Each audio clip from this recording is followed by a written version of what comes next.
This is a video about the changes I made to this Singer 237 in order for it to sew with heavy thread.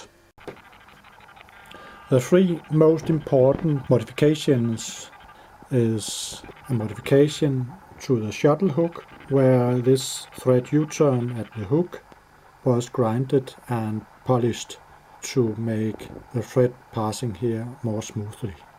The second modification is I needed to put a stronger beehive spring in the tensioner.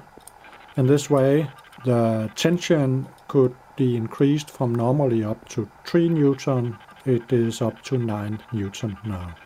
And the third important modification is this speed reducer on the machine.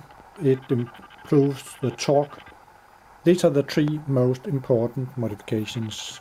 There is videos that will show you in detail what this is about. Then I'll go into more specifics of some more modifications I did to this machine. Now I have removed the covers and I like to show some of the special mechanics of this machine, especially regarding the zigzag mechanism. This is a look from the bottom, and I like to show you how the parts move here. So I'll make a slow movement here so you can see that. And look there, you'll see that the shuttle hook is moved left and right with a zigzag movement of the needle. This is special for this kind of machine. It requires, there is a lever here that actually controls this sideways movement, so it's synchronized with the needle above. This means that the hook will pass the needle to the side. Most zigzag machines will have the hook passing the needle behind the needle. This is an advantage for this machine for heavy work, because it will not be sensitive to traction problems, where the needle can be bent forward and backwards and thereby miss stitches, or the hook may hit the needle. This can be a problem with a normal machine. Therefore, the mechanics here is a little more complicated, because this movement needs to be synchronized exactly with the movement of the needle.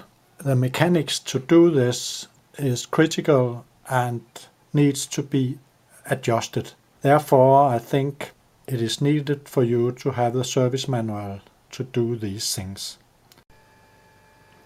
This is how the machine looks like on the top, and what you see here is the mechanism for the movement of zigzag, and I'll try to make it run so you can see how it looks like.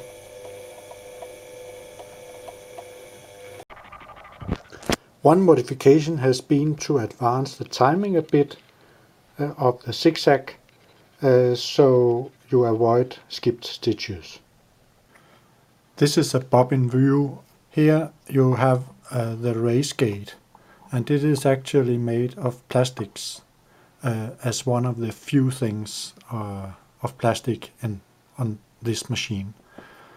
And it was necessary for me to replace it, because you see the original one is here, and there it has been broken at this point. The new one is actually have an improved strength made into it, and I was able to purchase this from USA. I did a modification regarding the reverse stitch length of this machine.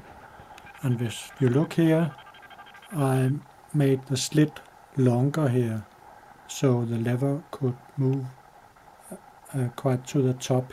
I have a slightly different way of threading machine, as you see here, and here I make use of this tensioner for the bobbin to make some pre-tension for a real tensioner here.